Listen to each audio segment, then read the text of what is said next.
Good morning to everybody. आज हम लोग डिस्कस करेंगे एटॉमिक मॉडल। सबसे पहला एटॉमिक मॉडल जो दिया वो थॉमसन साहब दिए थे। Thomson atomic model. जब इलेक्ट्रॉन और प्रोटॉन का रिसर्च हो गया तो इलेक्ट्रॉन प्रोटॉन का एटम में किस तरह से अरेंजमेंट है, अरेंजमेंट के बारे में डिस्कस किए। कौन? रदरफोर्ड थॉमसन साहब। हालांकि उनका मॉडल सुपर फ्लॉप हो गया, उनका मॉडल कोई काम का नहीं है, लेकिन उन्होंने एक सोच डेवलप कर दिया, हर किसी के मन में ये डाल दिया कि इलेक्ट्रॉन प्रोटॉन आखिर एटम में किस तरह से अरेंज्ड है। इसलिए आज तक हम लोग थॉमसन एटॉमिक मॉडल को याद कर रहे हैं, क्योंकि उन्होंने ही सबसे पहला एटॉमिक मॉडल का सोच दिया। जैसे हम लोग टीवी जिस समय जेल बेड रिसर्च किए होंगे, उस समय क्या था? उस समय तो ब्लैक एंड वाइट होगा, लेकिन आज एक से एक डिजाइन में है, तो आज उसका नाम नहीं होता है, इम्प्रूवमेंट हो रहा है। लेकिन सोच जो डेवलप किया वो किसने किया था? थॉमसन साहब ने। इसलिए हालांकि उनका एटॉमिक मॉडल क्या हो गया? फ्लॉप कर गया, लेकिन फ्लॉप करने के बाद भी उनको हम लोग पढ़ रहे हैं आज तक। क्या है? उन्होंने सोच डेवलप किया, हर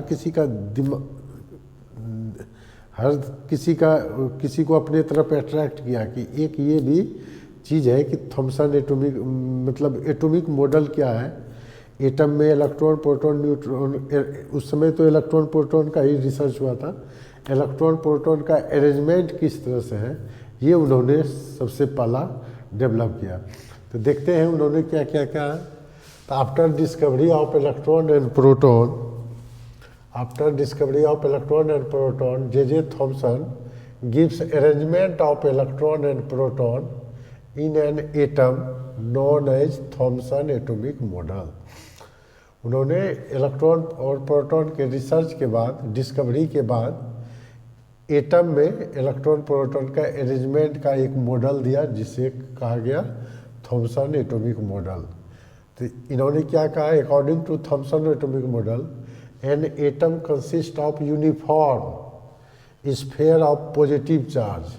ये जो है स्फीयर जो है ये पॉजिटिवली चार्ज है, in which electron are distributed more or less uniformly.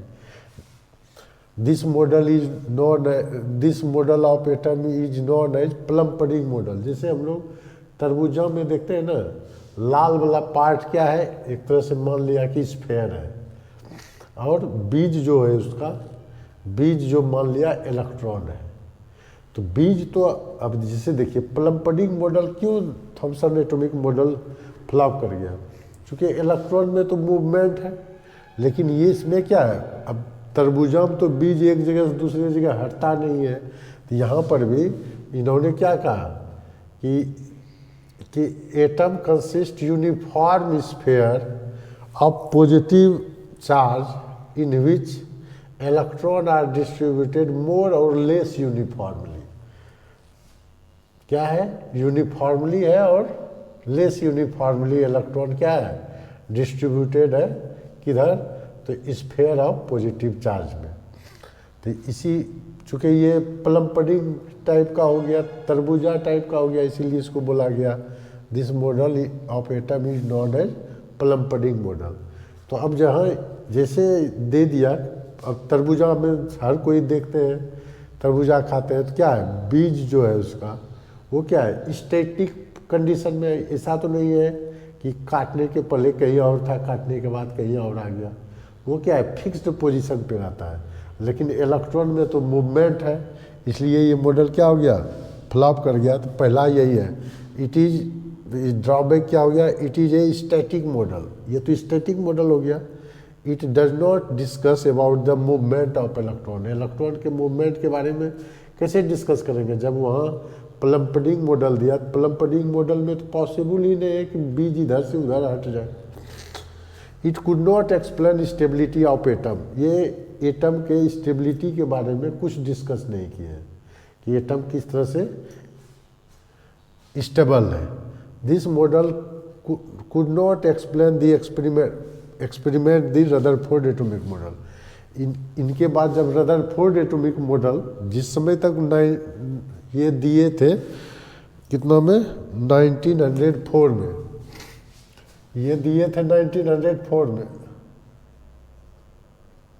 ये वैलिड रहा 1911 तक, जब तक कि रदरफोर्ड एटॉमिक मॉडल नहीं आ गया। रदरफोर्ड एटॉमिक मॉडल आया तो रदरफोर्ड ने जो मॉडल दिया एक का भी डिस्कस नहीं कर पाया इनका थ्योरी, इसलिए ये क्या हो गया, फ्लॉप कर गया मॉडल। तो ये मॉडल को रिजेक्ट कर दिया गया। तो यही है Thomson atomic model. Thomson atomic model में कुछ नहीं है। थॉमसन साहब ने क्या किया, सबसे पहले इलेक्ट्रॉन और प्रोटॉन का जब रिसर्च हुआ तो सबसे पहला लेकिन सोच उन्हीं का आया कि एटम में इलेक्ट्रॉन प्रोटॉन किस तरह से व्यवस्थित है, किस तरह से अरेंज्ड है, वो सबसे पहले सोचा। इसीलिए आज तक हम लोग थॉमसन एटॉमिक मॉडल का चर्चा करते हैं, थॉमसन एटॉमिक मॉडल से ही पढ़ते हैं। तो थॉमसन एटॉमिक मॉडल तो इनके अनुसार क्या था कि प्लम पडिंग में जिस तरह से लाल पार्ट होता है ना, तरबूजा खाते हैं तो वो मान लिए कि बीज जो है, बीज यूनिफॉर्मली रहता है, किसी में ज़्यादा बीज है किसी में कम है। तो वही दिया कि atom consist of uniform sphere, मतलब तरबूजा की तरह है, और positive charge in which, positive charge, ये जो स्फीयर है ये पॉजिटिव चार्ज है, in which electron distributed more or less uniformly. जैसे किसी तरबूजा में ज़्यादा बीज होता है किसी में कम होता है, तो वही हुआ लेस यूनिफॉर्मली और मोर यूनिफॉर्मली। तो इसीलिए इसको बोल दिया गया प्लम पडिंग मॉडल। और ये 1 2 3 इसका क्या है, ड्रॉबैक्स है, इसका स्क्रीनशॉट ले लीजिए।